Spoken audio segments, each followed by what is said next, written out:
그날 워싱턴 국제군사안보 포럼의 단상 위에 한 남자가 서 있었습니다. 30년간 미군 전략사령부에서 일한 군사 전문가 마이클 로웰이었죠. 그는 전 세계 앞에서 한국을 향해 충격적인 말을 던졌습니다. 핵무기도 없는 나라가 무슨 강대국입니까? 라는 말이었습니다. 순간 회의장은 얼어붙었고 한국 대표단의 표정은 굳어졌죠. 중국과 러시아 인사들은 비웃으며 고개를 끄덕였습니다. 하지만 아무도 몰랐습니다. 바로 그 무시와 조롱이 거대한 반전을 불러올 줄은 말입니다. 핵 없는 나라라 무시당했던 한국.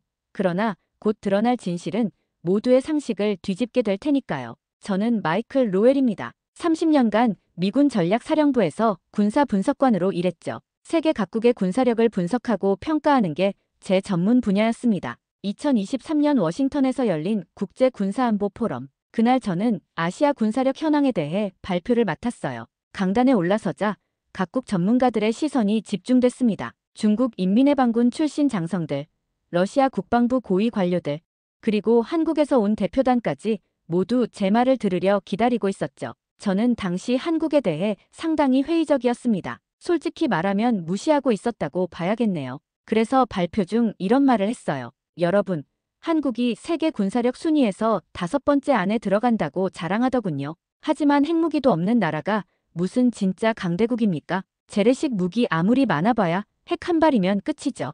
회의실 분위기가 순식간에 차가워졌습니다. 한국 대표단의 표정이 굳어지는 게 보였어요. 하지만 저는 멈추지 않았습니다. 한국은 여전히 미국 해구산에 의존하는 나라입니다. 독립적인 핵 억제력도 없으면서 강대국 행세를 하는 건 우스운 일이죠. 북한조차 핵무기를 가지고 있는데 말입니다. 중국 측 전문가들이 서로 눈짓하며 비웃는 표정을 지었어요. 러시아 대표들도 마찬가지였습니다. 그들에게는 제 발언이 달콤한 음악처럼 들렸을 겁니다. 저는 계속했어요. 한국의 군사기술이라는 것도 결국 미국과 유럽에서 도입한 기술의 조합일 뿐입니다. 독창적인 군사기술력이 있다고 보기 어렵죠. 그런 나라가 어떻게 진정한 군사 강국이라고 할 수 있겠습니까? 그때 한국 대표단 중 한 분이 손을 들었어요. 하지만 저는 질문은 발표 후에 받겠습니다라며 제지했습니다. 지금 생각해보면 정말 무례한 행동이었네요. 회의실 뒤편에서는 중국 전문가들이 고개를 끄덕이며 만족스러워했어요. 러시아 측도 마찬가지였습니다. 저는 그들의 반응을 보며 내심 뿌듯했죠.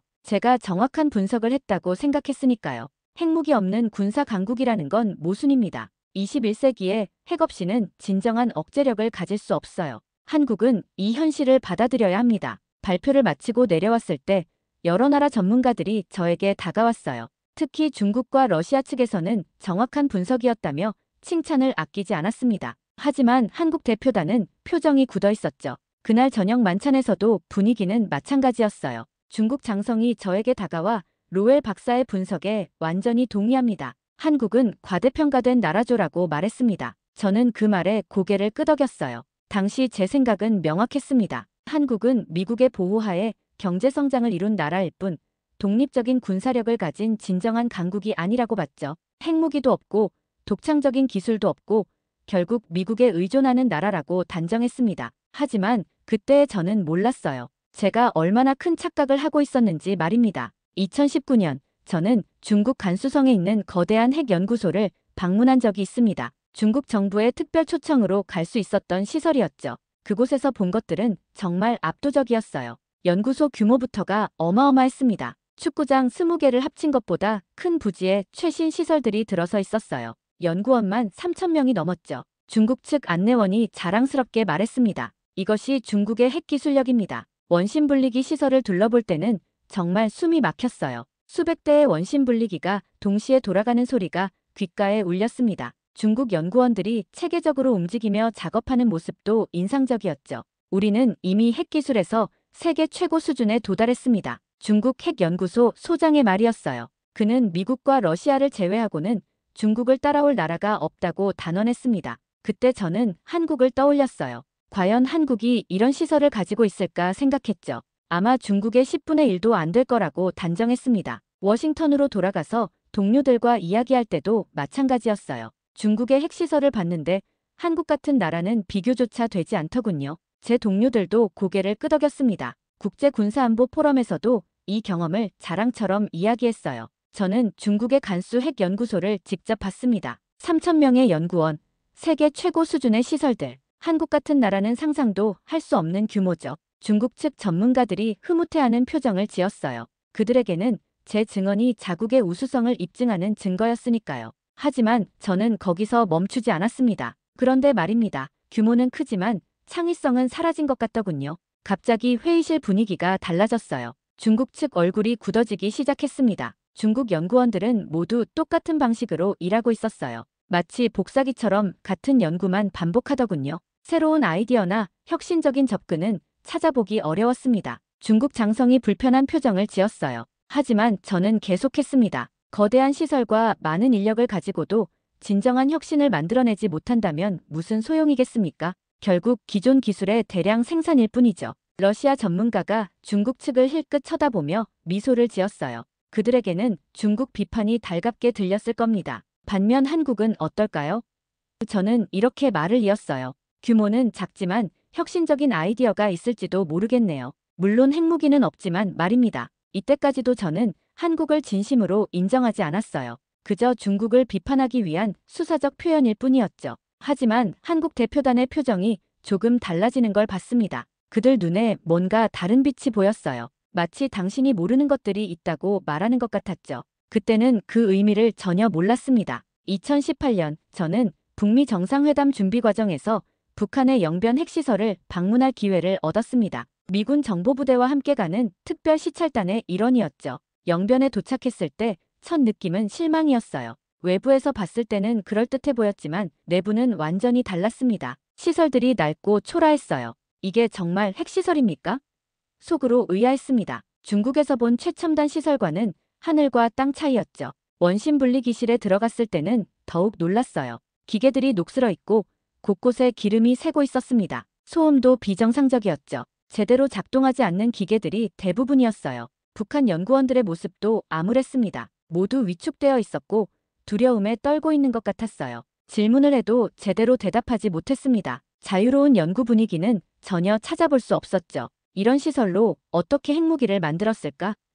의문이 들었어요. 물론 핵무기 자체는 있겠지만 수준이 형편없을 거라고 생각했습니다. 워싱턴으로 돌아와서 보고서를 작성할 때도 마찬가지였어요. 북한의 핵무기는 고철 수준이라고 평가했습니다. 실제로 그렇게 봤거든요. 그런데 이상한 일이 벌어졌습니다. 보고서를 검토하던 상관이 이런 말을 했어요. 로웰, 북한과 한국을 비교해보면 어떨 것 같나? 당연히 한국이 훨씬 낫겠죠. 기술력에서는 비교가 안 될 겁니다. 그럼 한국이 핵무기를 만든다면? 순간 멈칫했어요. 한국은 핵무기를 만들지 않는 나라 아닙니까? 만들지 않는 것과 만들 수 없는 것은 다르지. 그때 처음 깨달았습니다. 한국이 핵무기를 보유하지 않는 이유가 능력 부족 때문이 아닐 수도 있다는 걸요. 자료를 찾아보니 놀라운 사실들이 나왔어요. 한국은 이미 과거에 고농축 우라늄 실험을 했던 경험이 있더군요. 국제원자력기구에 보고도 했고 투명하게 공개했어요. 더 충격적인 건 한국의 원자력 기술 수준이었습니다. 원자로 설계부터 제작, 운영까지 모든 기술을 보유하고 있었어요. 해외에 원전을 수출하는 몇 안 되는 나라 중 하나였죠. 이 정도 기술력이면 핵무기 제조는 시간 문제겠군. 혼자 중얼거렸습니다. 더 놀라운 건 한국의 미사일 기술이었어요. 고체 연료 로켓 기술을 보유하고 있었고 사거리도 상당했습니다. 핵무기를 만들 기술과 운반할 기술을 모두 가지고 있는 셈이었죠. 그때 동료가 이런 말을 했어요. 한국은 단순히 핵무기를 안 만드는 것일 뿐 못 만드는 게 아니야. 만들려고 마음먹으면 몇 개월 안에 만들 수 있을 거야. 정말 충격적이었습니다. 저는 지금까지 한국을 핵무기 없는 약한 나라로만 봤는데 실제로는 핵무기를 만들지 않기로 선택한 나라였던 거예요. 북한은 낡은 시설로 겨우 만든 조잡한 핵무기를 가지고 있고 한국은 최첨단 기술로 언제든 만들 수 있지만 만들지 않는 나라. 이 차이가 얼마나 큰지 깨닫기 시작했습니다. 하지만 여전히 의구심은 남아있었어요. 정말 그럴까? 한국이 그렇게 대단한 나라일까? 직접 확인해보고 싶었습니다.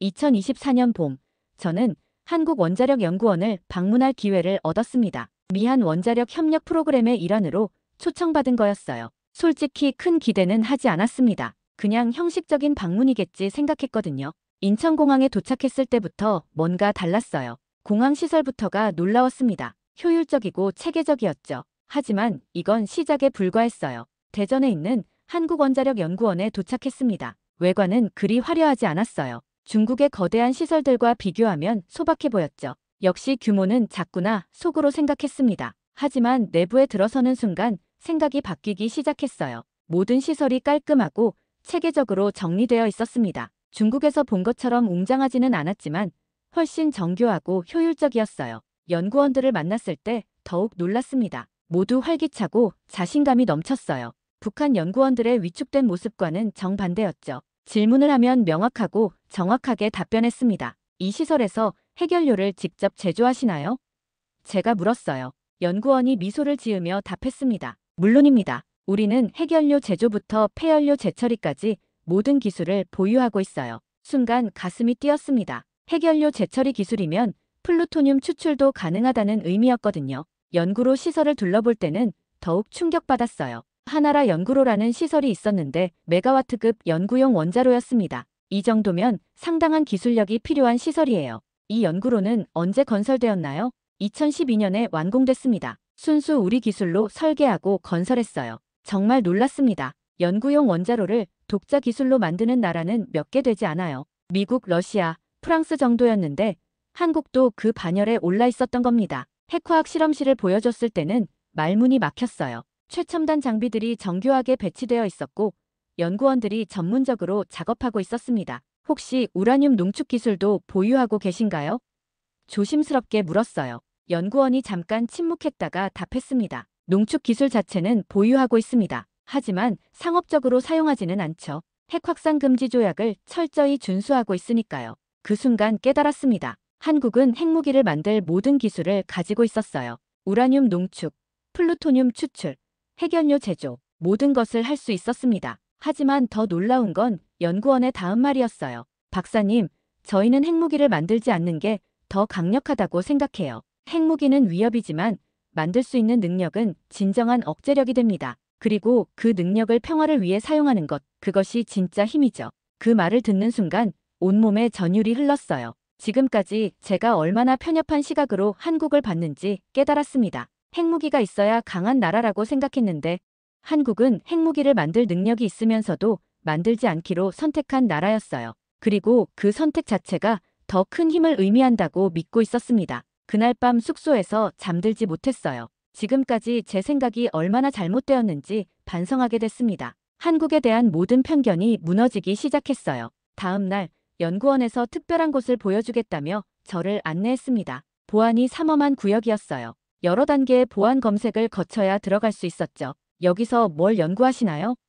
궁금해서 물었습니다. 소형 모듈 원자로 SMR이라고 부르는 기술이에요. 아마 박사님도 들어보셨을 겁니다. 물론 들어봤어요. SMR은 차세대 원자력 기술의 핵심이었습니다. 미국과 러시아에서 개발 중이라고 알고 있었는데 한국에서도 하고 있다는 건 몰랐어요. 시설에 들어서자 입이 떡 벌어졌습니다. 컨테이너 크기의 소형 원자로가 있었어요. 하지만 크기는 작아도 기술은 최첨단이었습니다. 이 작은 원자로로 얼마나 많은 전기를 만들 수 있나요? 소도시 하나 정도는 충분히 공급할 수 있어요. 용량은 10만 킬로와트 정도입니다. 정말 놀라웠어요. 기존 원자로의 10분의 1 크기로 이 정도 전력을 낸다는 것은 기술적으로 엄청난 발전이었습니다. 안전성은 어떤가요? 연구원이 자신있게 답했어요. 기존 원자로보다 훨씬 안전합니다. 피동 안전 시스템을 적용해서 전력 공급이 끊어져도 자동으로 정지돼요. 후쿠시마 같은 사고는 원천적으로 불가능하죠. 더 놀라운 설명이 이어졌습니다.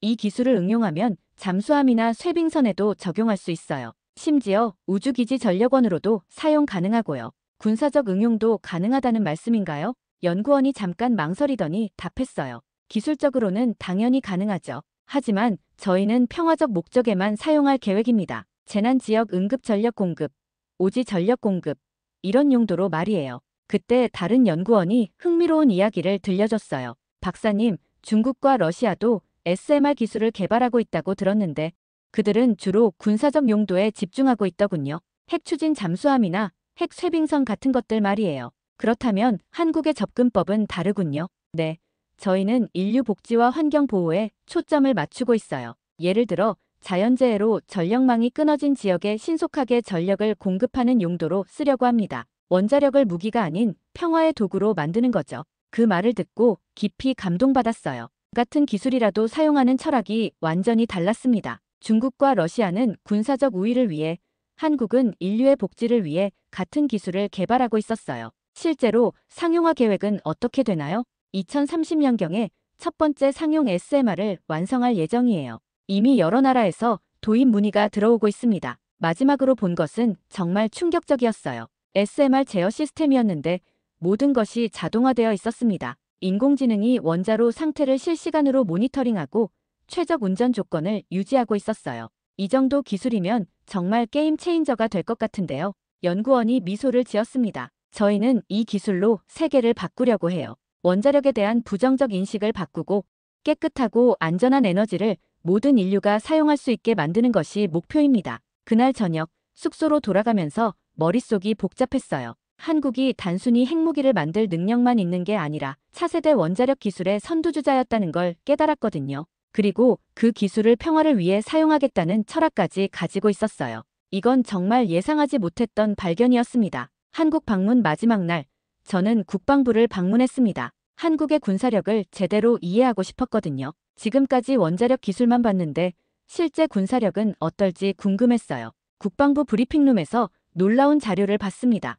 한국 남성의 군 복무율이 98%였어요. 거의 모든 남성이 군 복무를 한다는 의미였죠. 이 수치가 정확한가요?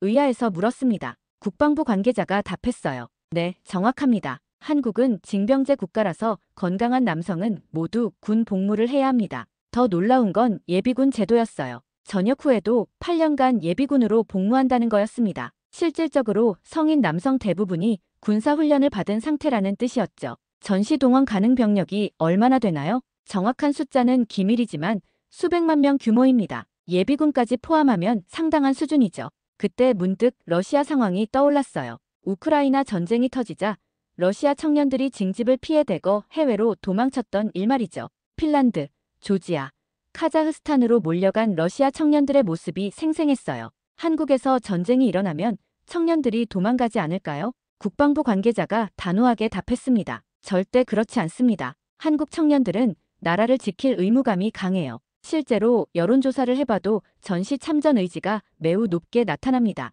자료를 보여줬는데 정말 놀라웠어요. 전시에 군에 자원하겠다는 응답이 70%가 넘었습니다. 이는 세계에서도 매우 높은 수준이었어요. 왜 이렇게 높은 건가요? 한국은 분단국가입니다. 항상 전쟁 위험에 노출되어 있어요. 그래서 국민들의 안보 의식이 매우 높습니다. 나라를 지키는 것이 곧 가족을 지키는 것이라고 생각하죠. 그때 한 젊은 장교가 이런 말을 했어요. 박사님, 저희는 어릴 때부터 자유의 소중함을 배웠어요. 북한 같은 체제 하에서 살고 싶어하는 한국인은 없습니다. 그래서 자유를 지키기 위해서라면 목숨도 걸 수 있어요. 정말 감동적이었습니다. 이런 정신력을 가진 국민이 있다면 어떤 적이 와도 쉽게 굴복하지 않을 거라는 생각이 들었어요. 더 놀라운 건 민방위 체계였습니다. 성인 남성뿐 아니라 여성들도 비상시 역할이 정해져 있었어요. 의료진, 통신병, 보급병 등으로 체계적으로 조직되어 있었죠. 이 정도면 전 국민이 군대나 다름없겠네요.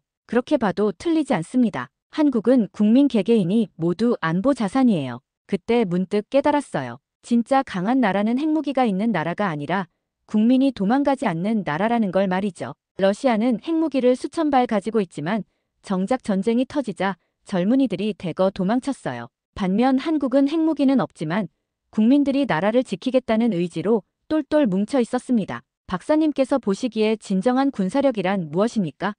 한 장교가 저에게 물었어요. 저는 잠깐 생각해보고 답했습니다. 최첨단 무기도 중요하지만 결국 그것을 다루는 사람의 의지가 가장 중요하다고 생각합니다. 아무리 좋은 무기라도 사용하는 사람이 도망가면 소용없으니까요. 그 장교가 고개를 끄덕이며 말했어요. 맞습니다. 한국의 진짜 힘은 바로 그것입니다. 5천만 명의 국민이 모두 조국을 지키겠다는 한마음을 가지고 있어요. 이것이 한국에 보이지 않는 핵입니다. 그 말을 들은 순간 온몸에 소름이 돋았어요. 정말 그랬습니다. 한국의 진정한 힘은 핵무기가 아니라 국민의 단합된 의지였어요. 그날 밤 호텔에서 지난 며칠을 되돌아봤습니다. 한국에 대한 제 모든 편견이 완전히 바뀌었어요. 이 나라는 제가 생각했던 것보다 훨씬 강한 나라였습니다. 한국에서 돌아온 지 한 달쯤 지났을 때 예상하지 못한 메일 한 통을 받았습니다. 발신자는 김은영이라는 이름이었어요. 처음 보는 이름이었는데 메일을 열어보니 깜짝 놀랐습니다.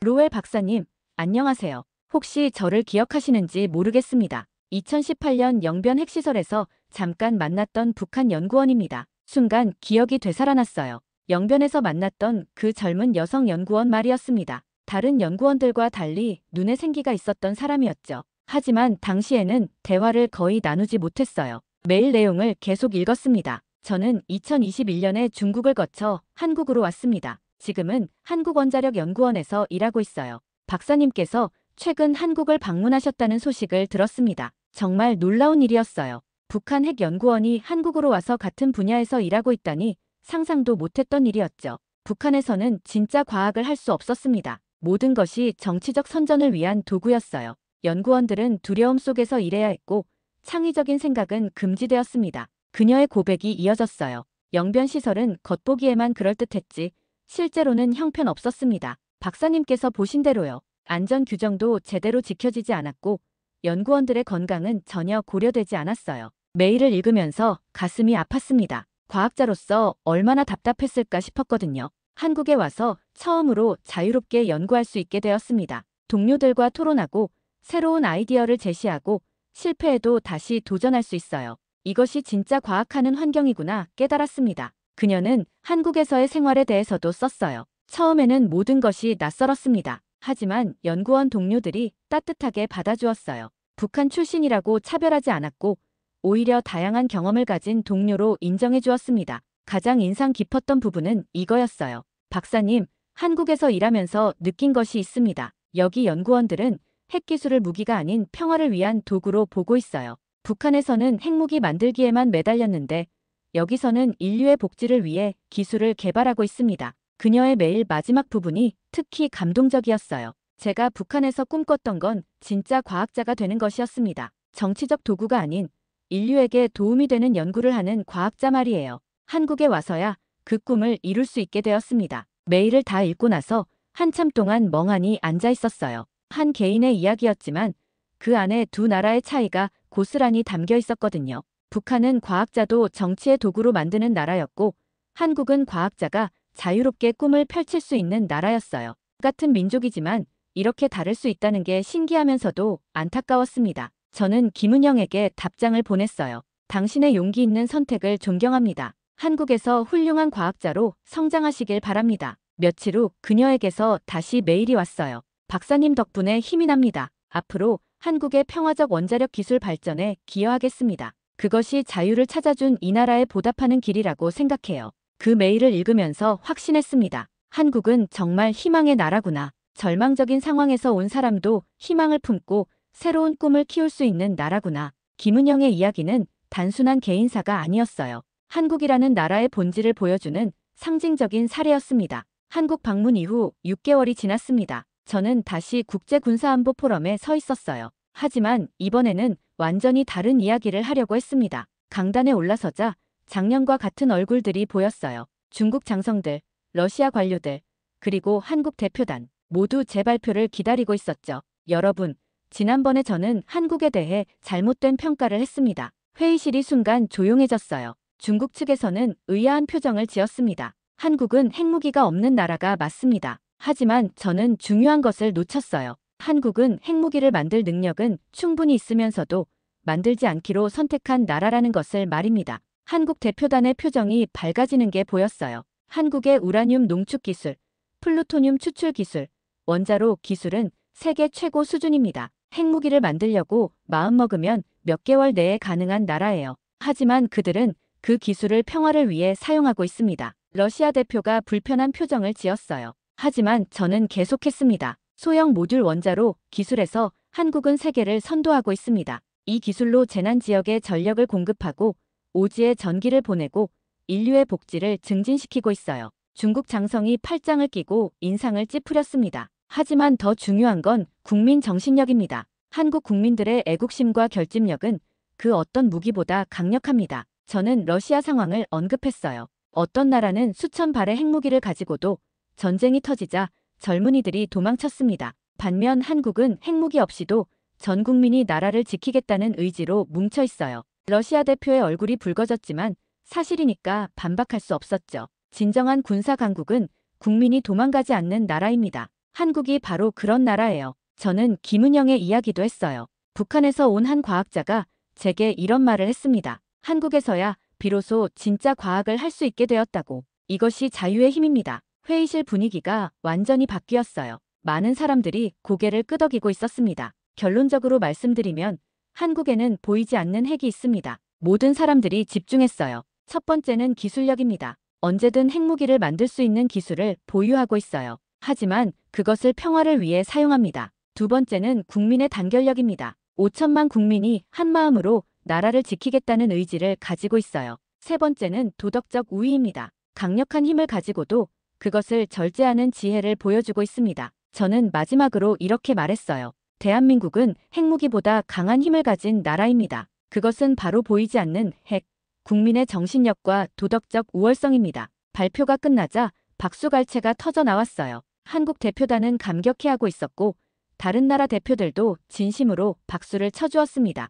발표 후 많은 사람들이 저에게 다가왔어요. 정말 감동적인 발표였습니다라는 말을 여러 번 들었죠. 한국 대표단의 한 분이 저에게 와서 말했어요. 박사님께서 한국의 진정한 모습을 알아주셔서 감사합니다. 저는 답했습니다. 제가 깨달은 것을 말했을 뿐입니다. 한국은 정말 대단한 나라예요. 그날 밤 호텔에서 지난 1년을 돌아봤습니다. 한국에 대한 편견으로 시작해서 진실을 발견하고 마침내 경외감까지 갖게 된 여정이었어요. 한국은 핵무기는 없지만 핵무기보다 강한 것을 가진 나라였습니다. 그것은 바로 자유를 사랑하는 국민의 마음, 평화를 추구하는 철학, 그리고 어떤 시련도 이겨낼 수 있는 정신력이었어요. 이것이 바로 보이지 않는 핵, 대한민국의 진정한 힘이었습니다. 마이클 로웰은 결국 깨달았습니다. 한국은 핵무기가 없어도 핵무기보다 더 강한 힘을 가진 나라라는 사실을요. 언제든 만들 수 있는 기술력, 국민의 결집력, 그리고 힘을 절제하는 도덕적 철학.